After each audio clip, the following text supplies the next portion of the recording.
What's up, you guys? Welcome back to the channel. I appreciate you guys checking this one out. I just want to shout out to my 16 subscribers that I have right now. I'm very thankful for my 16 new subscribers on the brand new channel here. If you guys are new, definitely help me grow the community here. I would love for you guys to subscribe to the channel and also hit the like button. It definitely helps me out. So in this video, I wanted to talk to you guys about obviously preparation and a big concern that I have, which is definitely related to our money and what we should be doing to prepare for what is coming. So, essentially, I'm going to be talking to you guys about what I believe the Fed is going to be doing with our money. I do feel that times are definitely changing, and if we don't prepare, a lot of people are going to be caught off guard. So, I'm going to share with you guys some thoughts that I have and a recent experience that I had at a local bank when it came to pulling some money out, which kind of sparked this concern that I have. So we'll start off with recently I went to the bank and I wanted to withdraw some money, and it was a couple $1,000s, and the bank teller told me that I wouldn't be able to withdraw the money without giving her notice first. So I thought to myself, what the heck are you talking about? Since when do I need to call ahead and make reservations to pull some cash out, right? So long and short of it was, and I had noticed that there weren't that many people in the bank that day. There weren't that many tellers. I saw one teller, and I saw some other person in an office. But anyway, whatever the case was, she basically said that she didn't have enough cash to fulfill my order. And so she was asking me to, have called ahead or maybe visit another branch.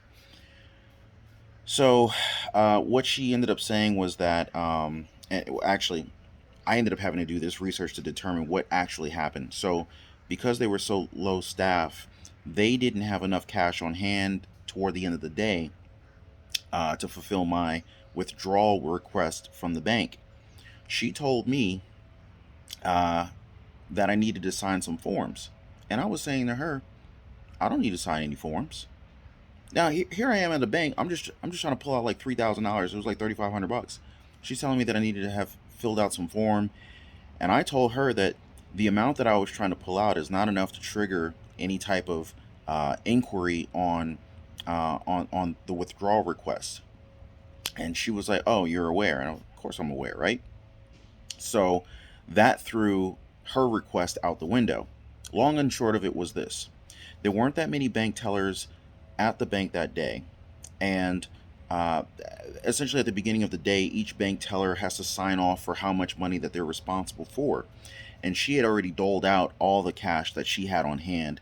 And since there were no other tellers there, she couldn't, essentially they didn't have enough cash on hand. So this brings me to the point of the fact that banks, they don't carry all the money that we have deposited in the banks on site. And I think most people know this, but some people don't. So I'm just sharing this information. Not everyone knows everything, and I don't know what you know. So I'm sharing this information with you. So uh, essentially, we know that we've deposited money into these banks, but these banks, they don't keep all of our cash on hand. They lend it out, they make money on our money, and so forth. One of the reasons why I don't recommend keeping a whole lot of money, a whole lot of cash in banks. That's another story. Not to mention the inflationary reasons behind why you wouldn't want to do that, but there's other reasons why, and I'll certainly share that with you in a future video. So I started thinking to myself, and doing some digging. Banks generally only keep about 5% of the money that's been deposited on hand. Ultimately, the rest of the cash, it's being lent out, and it goes to various other purposes. But a very small percentage of the cash that we put into banks actually stay in the bank and is actually available for withdrawal at any given point in time. Now, I was reading the other day that, and this is a massive concern for the strength of the US dollar and how we need to be preparing for what is likely to be occurring here in the future. Now, uh, obviously, the purchasing power of the dollar has been declining ever since the US dollar started. I remember my grandparents telling me, "Oh, I used to be able to buy a house for, um, $15,000, $20,000," and there was even a point in time where mortgages weren't even available. You just It was commonplace to purchase a house with cash. So anyway, and funny thing is with real estate prices right now, you know, this is a clear indicator that the value of the dollar is declining at a rapid rate. I looked up I had a long conversation with my grandmother the other day, and she was telling me when she purchased her house and what that time was like. And I thought it was very fascinating to hear the perspective of a 90-year-old woman, and really impressed with her memory and how much detail that she was able to recall and share with me. But she told me that when she bought her house back in, I'm going to get the date wrong, I think it was like 1940 something, 1950 something. Anyway, um, it was a three bedroom, two bathroom house in New York, mind you. And she said she paid $19,000 for this house. She got a mortgage for it. And I was thinking to myself, this is so crazy. Just to think back then, you could buy a house for $19,000. And it was a fairly new house. It was only a few years old when she bought it. So I looked up the address, and today that same house is worth $657,000. So, granted, there is some appreciation in there, but there's also quite a bit of inflation in there. And so this is just one of many ways that you can see how the value of our money is rapidly declining. Now, here's another concerning fact.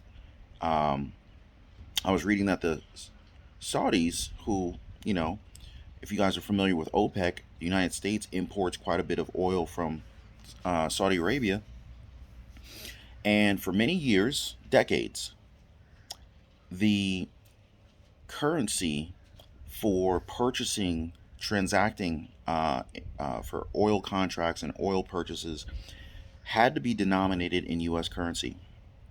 Now, what was really concerning to me is that I read, and I validated that this is actually true, that the Saudis are actually in communication with the Chinese right now about um, transacting in the purchase of oil between China and Saudi Arabia using yen, or excuse me, using the yuan, yuan. I don't know how you pronounce that. So, what concerns me really about that is if they decide to move forward with, at least transacting for oil transactions between the Saudis and China for oil using the yuan, this greatly reduces the utilization of the U.S. dollar. Now, we've been printing money quite a bit over the last multiple decades, but in particularly over the last 24 months since the pandemic. And inflation has really been spiraling out of control lately. Um, to a point now, inflation has already always been here, but it's been to a point of near hyperinflation in the past 24 months. Um, Look at real estate. Anybody who owns a house today or is looking to buy a house, they know how much home prices went up in the last 24 months.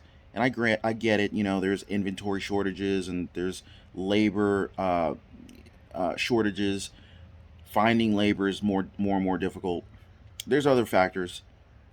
Obviously, there's some inflation, but did it did it really does it really account for 30 to 40% increases in real estate, or is there some other factor at play? I talked about this in a previous video how inflation is not 7.5% as the CPI or as the CPI is reporting, because there's a lot of um, expense related calculations that are removed from the CPI, which causes the CPI to be inaccurate and cannot properly account for what the real inflation rate is. I mean, if you take real estate out and you take other critical pieces out of a CPI calculation, and then you say, okay, inflation 7.5%, that it can't be true. That's kind of like saying, all right, here's my budget for the, here's my monthly budget, right? But yet you've left out your mortgage payment, or you left out your car payment, or what, you leave out some critical payments, then your budget's not right, and neither is your CPI if you leave out key metrics that would allow you to determine what inflation really is. So anyway, so if the Saudis decide to move forward with um, transacting between, Saudi Arabia and China, not using the U.S. dollar, using the yuan, makes me wonder how many other countries down the pipeline would decide to transact in currencies outside of the US dollar and ultimately decrease the utilization of the US dollar, further weakening the dollar and creating more hyperinflation for us, ultimately perhaps collapsing the US dollar. So, here's something else that I wanted to share with you guys. I was reading this article today, uh, and this was an art. This is actually not. It's an article from the American Banking Journal, bankingjournal.com forward. Excuse me, bankingjournal.aba.com. I'll drop a link down below if you guys want to read this. I'm going to read a little bit from you, and essentially, the Federal Reserve, the president, our country is moving in a direction that I'm not sure that the average person is aware of. So I want to just shed some light to this. I'm not trying to inspire fear or panic in anyone, but in my video yesterday, I discussed how, a wise man once told me, do what is hard when it is easy. So it's all about preparation and being prepared. And so I want to get ahead of this thing, and I want to share information with my community so that you guys and your families can get ahead of this thing as well, because it's not 100% clear what is happening, but I don't think it's good. And if you're not ready for this, God help you. So I'm reading this article here. It says here, Esther George, President and CEO. The wind just blew my cup off the table. Esther George, President and CEO of the Federal Reserve Bank of Kansas, today announced that the FedNow payment system is now expected to be ready in 2023. In a conversation with American Bankers Association President and CEO Rob Nichols at ABA's annual convention, George said that the FedNow payment system will be delivered, quote, sooner rather than later, and encouraged banks to start preparing for the rollout. The Fed has about 120 participants in a FedNow pilot. George noted all of whom have been informing the design features and helping the Fed think about some 10,000 connections, quote, it is it will need to provide to get the industry ready. George said that the Fed is looking at standards like ISO 20022 message format to address interoperability and how multiple rails will work together. Get this. She also addresses the potential role of central bank currencies in the United States, telling Nichols that it's not clear to me right now, quote, not clear to me right now what role a central bank digital currency would play in the United States. That's because we see a well-developed financial system here. Other countries pushing for CBDCs, or central bank digital currencies, are facing other issues that the US is not, George added, such as a drop in demand for physical currency or a lack of a developed and trusted financial system. Quote, so what is the case for the US to be exploring this issue? I think the mere fact that you see other central banks moving in this direction requires the Federal Reserve to pay attention, end quote. So, again, I'll drop a link down below if you guys want to check out this article here from the American Bank, from the Banking Journal, ABA.com.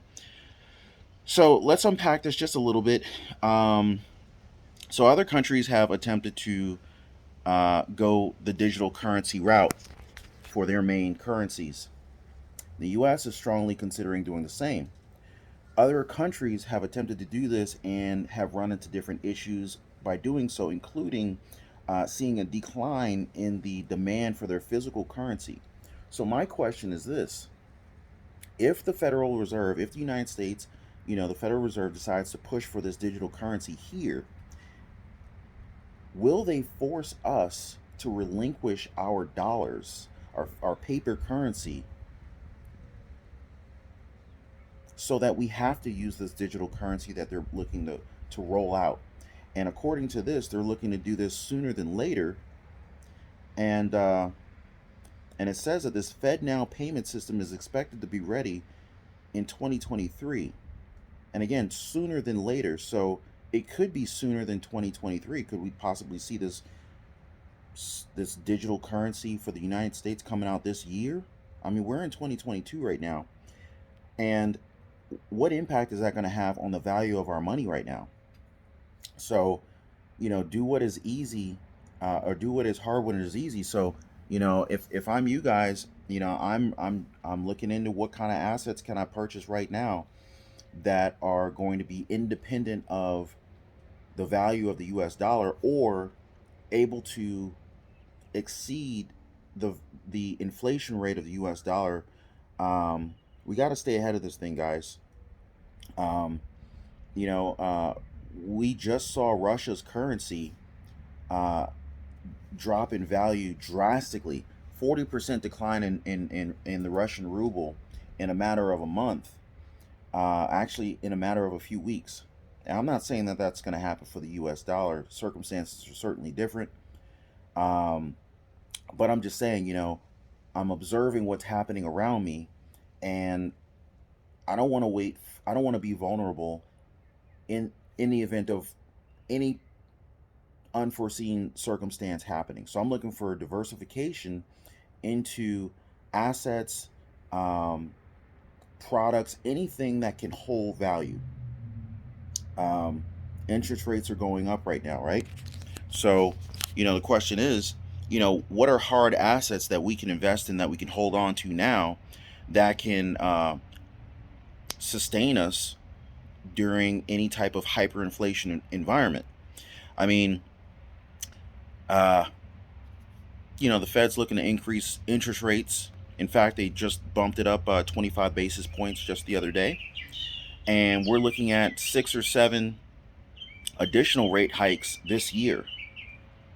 Some people say, you need at least 6 or 7 rate hikes just to kind of tame inflation. Others are saying if you do 6 or 7 rate hikes, it's going to tank the economy. We're living in some interesting times right now. So I'm just saying, you guys, you got to prepare. You want to be ready. You don't want to be caught off guard with whatever is about to happen here. So, whether it's, purchasing real estate, renting it out, to kind of, that way you can kind of hold on to a property at whatever the price is now. Uh, Hopefully it, positive cash flows. I wouldn't purchase a property without it positively cash flowing. But, you know, if if we were to go into if we were to continue down this path of hyperinflation, look at the price of real estate in your area.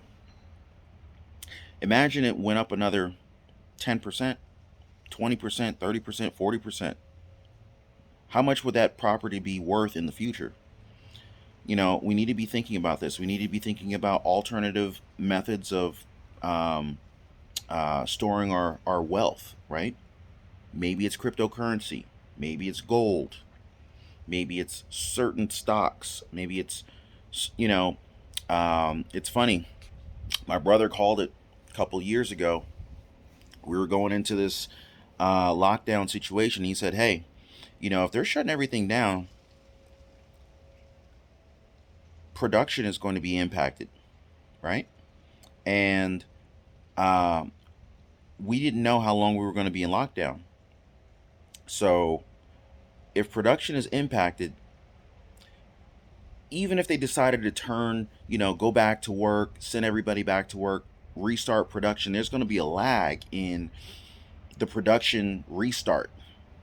And so he said, I got a feeling some assets that are traditionally known for going down in value are going to probably retain value, if not go up. And he was right. He was dead right. He said, hey, He works in the construction field, and he was seeing things that most people weren't seeing who were not in that particular field.